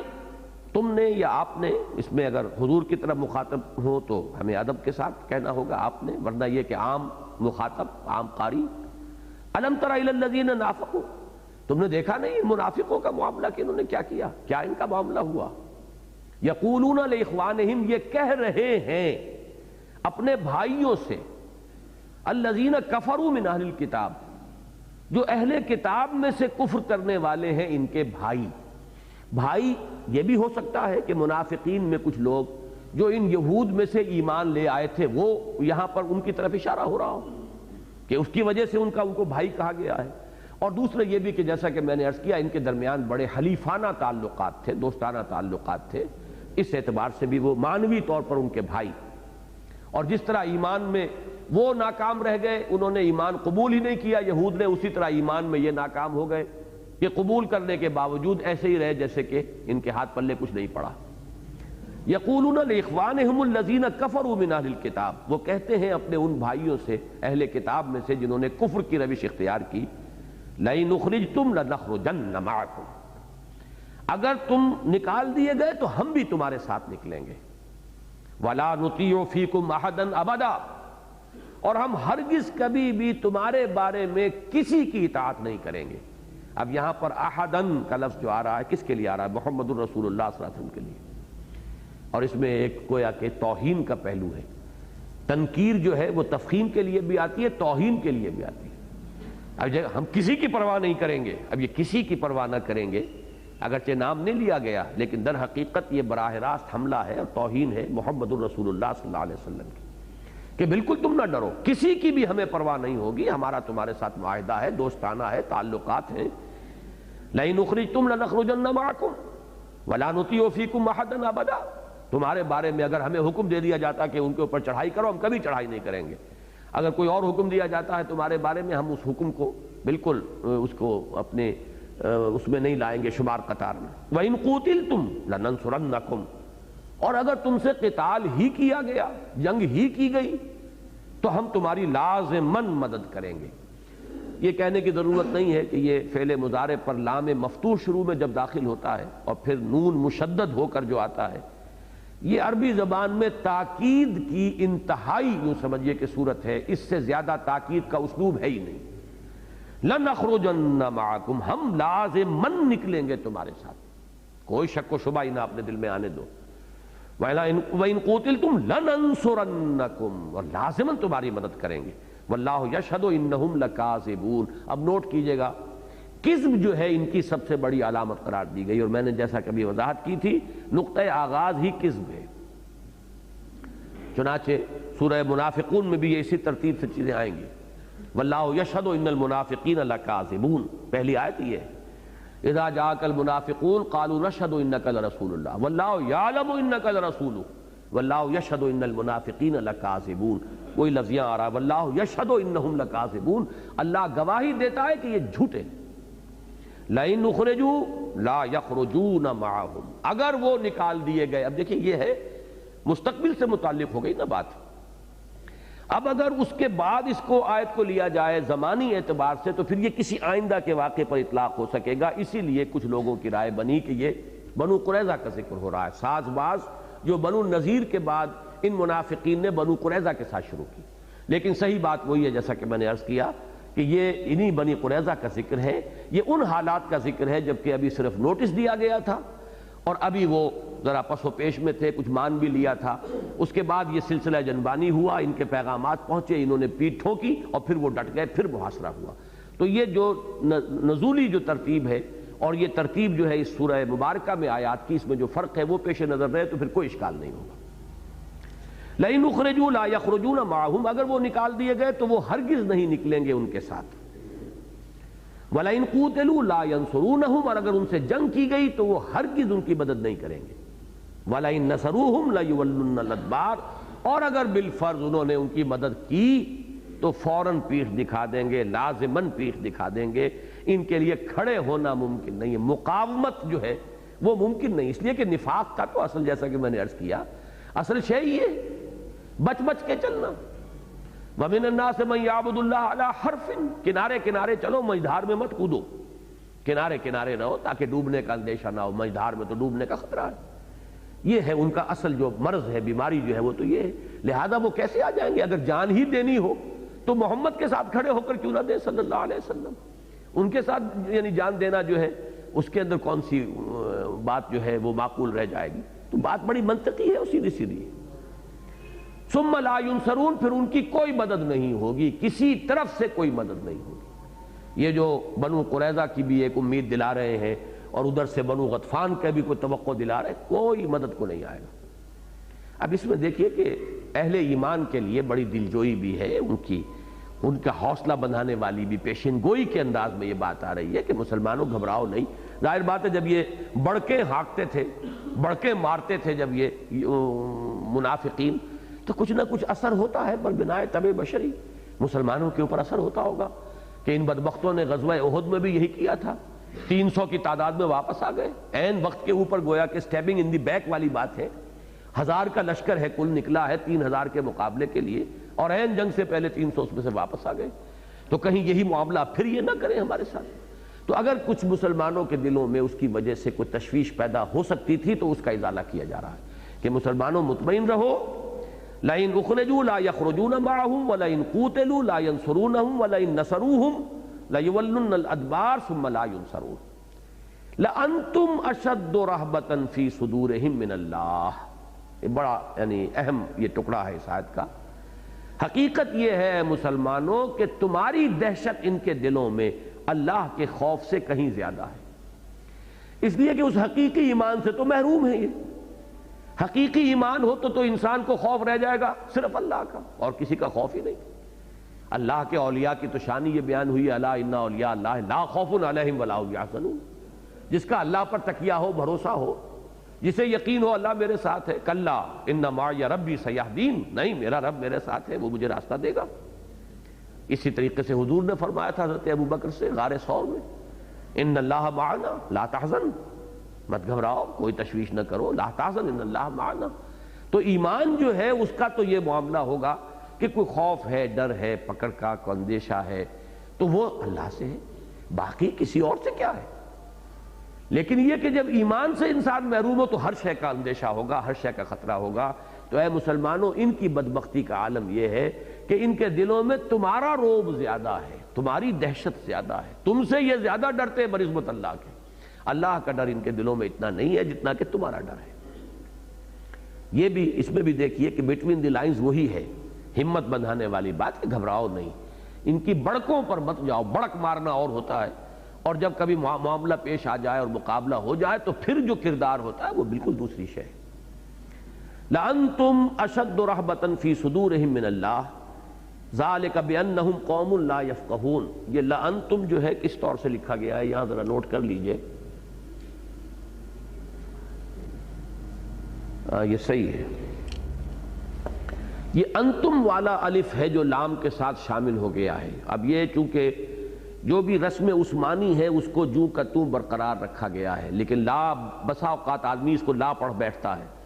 تو اس میں احتیاط کی ضرورت ہے کہ لام تاکید ہے۔ لَأَنْتُمْ أَشَدُّ رَهْبَةً فِي صُدُورِهِم مِّنَ اللَّهِ، کہ ان کے دلوں میں زیادہ جو رعب ہے اور دھاک ہے اور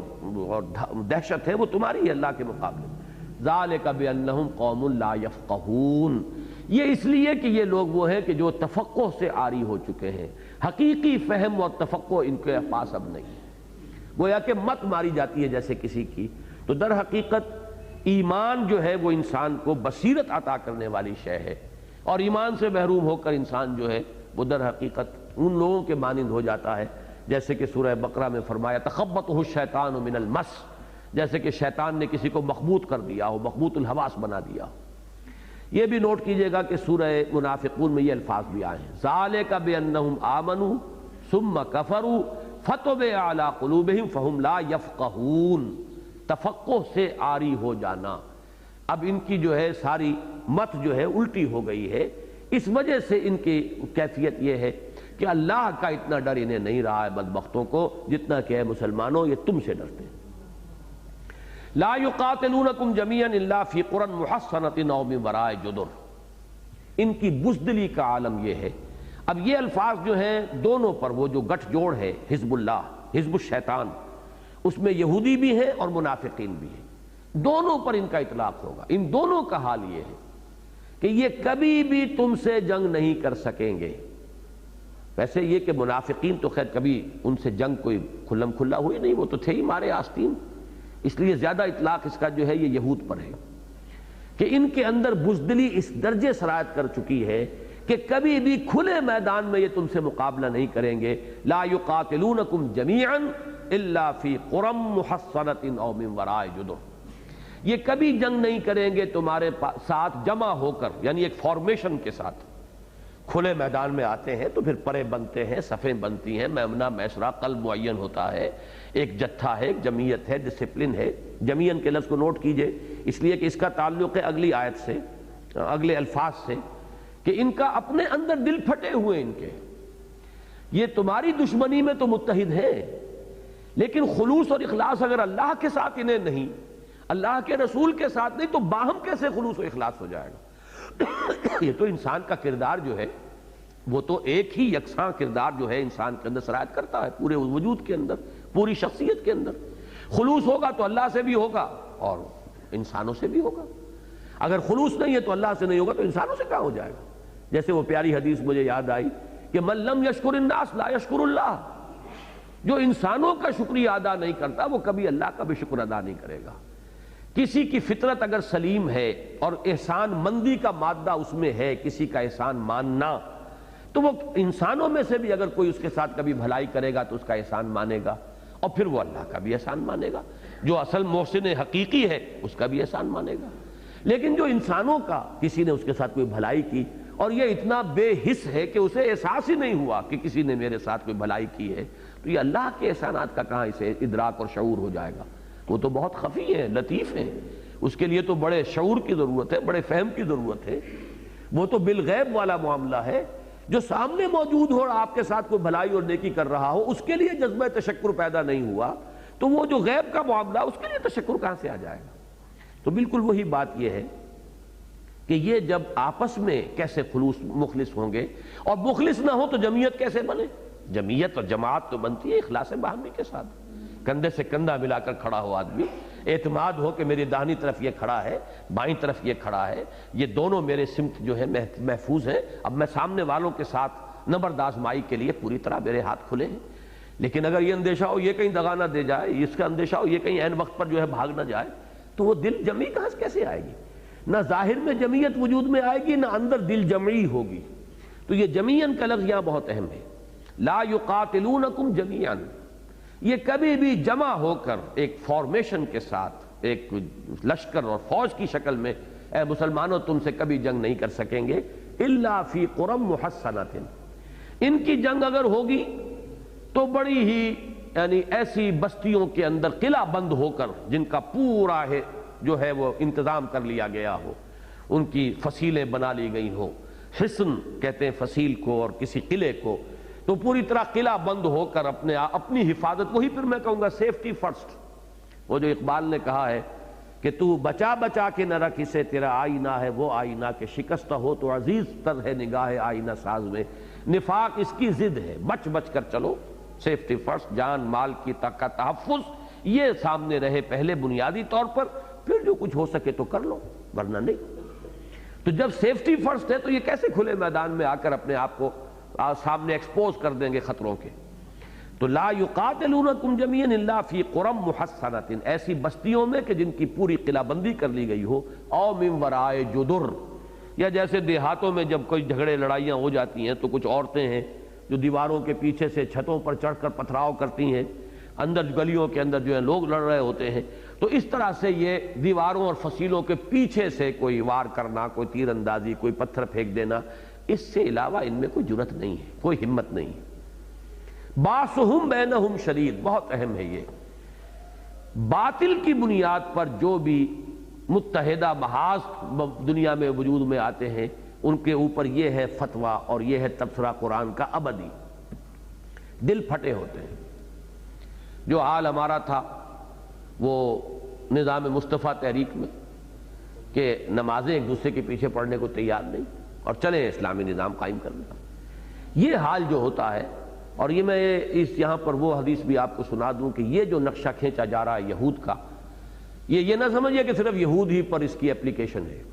بالکل اس کی خبر دی ہے محمد الرسول اللہ صلی اللہ علیہ وسلم نے امت مسلمہ کے بارے میں۔ اس حدیث کو بھی ذہن میں رکھیے جو میں نے اپنے ایک اہم مضمون کے آغاز میں کوٹ کی ہے، امت مسلمہ کا عروج و زوال، کہ میری امت پر بھی وہ سب کچھ آ کر رہے گا، لَيَأْتِيَنَّ عَلَىٰ أُمَّتِي كَمَا أَتَىٰ عَلَىٰ بَنِي إِسْرَائِيلَ حَسْبَ النَّعْلِ بِالنَّعْلِ، جیسے ایک جوڑے کی ایک جوتی دوسری جوتی کے مشابہ ہوتی ہے۔ تو حضور نے خبر دی تھی، یوشک ان تداعی علیکم الامم، مسلمانوں مجھے اندیشہ ہے ایک وقت آئے گا کہ دنیا کی قومیں تم پر ایک دوسرے کو دعوت دیں گی کہ یہ لقمہ تر ہے، آؤ تناول فرماؤ، جیسے کہ کوئی دعوت کا اہتمام کرنے والا جب دسترخوان بچھا دیا جاتا ہے تو پھر کہتا ہے آئیے تشریف لائیے تناول فرمائیے، ایسے ہی تم لقمہ تر بن جاؤ گے اقوام عالم کے لیے اور وہ تمہیں آ کر تناول فرمائیں گے۔ اب اس پر چونک گئے صحابہ اکرام، کیا سبب ہو سکتا ہے اس کا؟ ان کے لیے یہ ناقابل قیاس بات تھی، تو ان کا بڑا سوال جو آیا بڑا عجیب تھا، امن قلت نحن یومئذ یا رسول اللہ، حضور کیا اس زمانے میں ہماری تعداد بہت کم رہ جائے گی کہ ہم اس طرح لقمہ تر بن جائیں گے، نرم نوالا بن جائیں گے قوموں کے لیے؟ آپ نے فرمایا نہیں، بل انتم یومئذ کثیر، تمہاری تعداد تو بہت ہوگی اس دن، جیسے آج ہم گنتے ہیں کیلنڈروں میں چھپتا ہے 1 ارب سے اوپر ہماری تعداد ہے اور اتنے ملک ہیں، لیکن دنیا میں وزن کیا ہے؟ حضور کے الفاظ کیا ہیں؟ تمہارا حال کیا ہوگا؟ غصاء کا غصاء السیل، جیسے سیلاب آتا ہے تو اوپر جھاگ ہوتا ہے، ایسے جھاگ بن کر رہ جاؤ گے، تمہارا وزن کوئی نہیں ہوگا دنیا۔ کوئی عزت نہیں، کوئی وقار نہیں، کوئی حیثیت نہیں، گنتی لے کر چاٹتے رہو کہ ہم اتنے ہو گئے، 1 ارب ہو گئے اور فلاں ہو گئے ہیں، حیثیت کیا ہے؟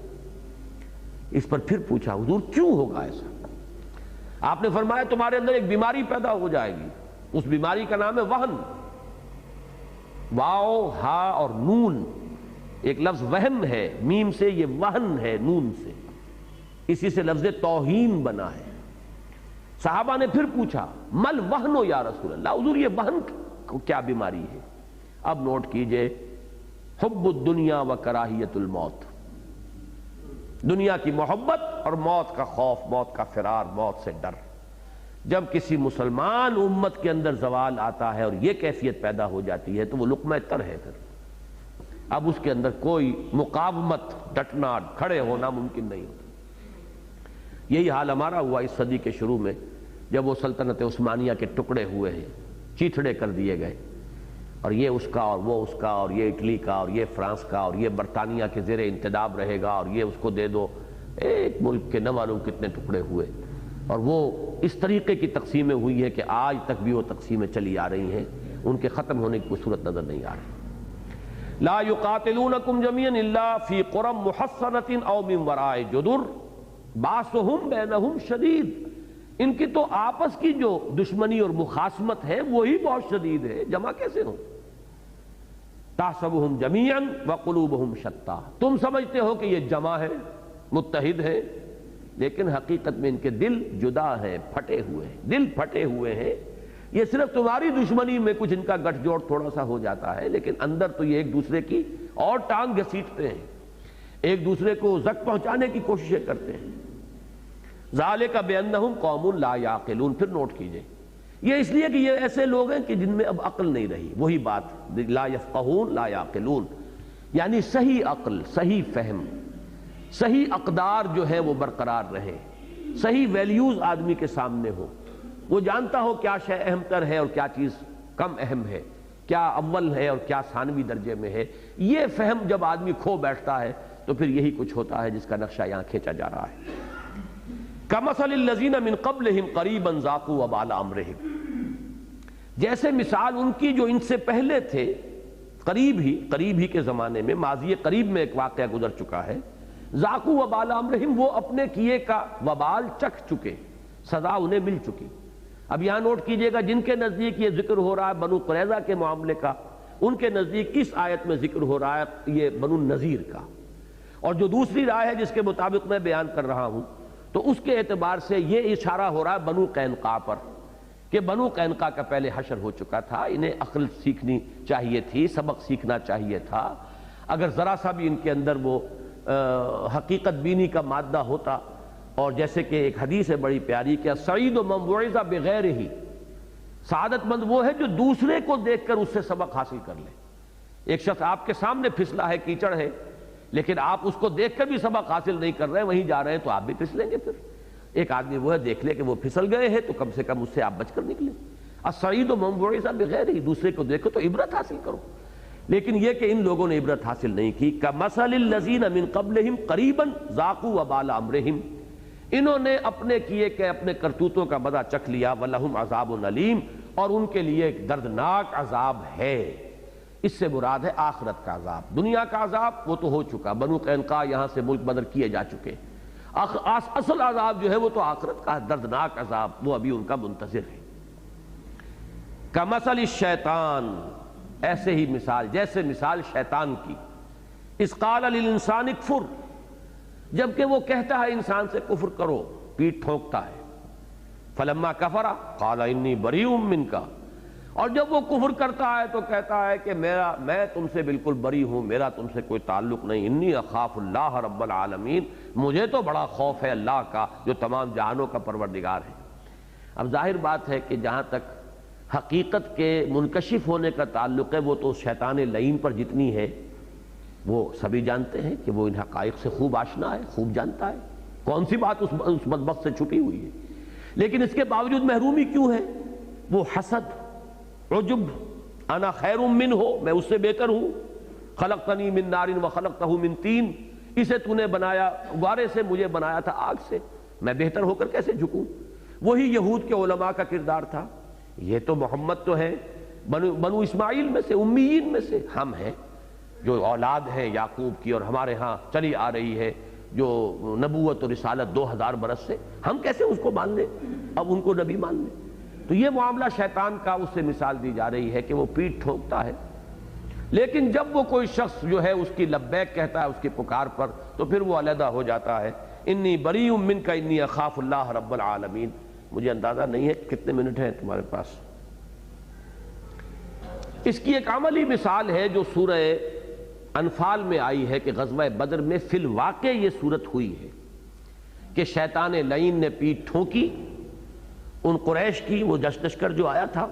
چنانچہ یہ آیت نمبر 48 ہے،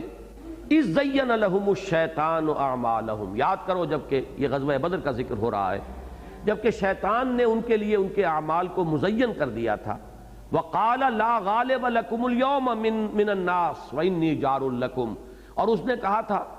کہ آج تم پر کوئی غالب نہیں آ سکتا، 1000 کا لشکر لے کر تم نکلے ہو اے قریش، کون تم پر غالب آئے گا؟ اور میں بھی تمہارے ساتھ ہی ہوں، تمہارے ساتھ کھڑا ہوں، پڑوسی ہوں، تمہارا قریبی ہوں۔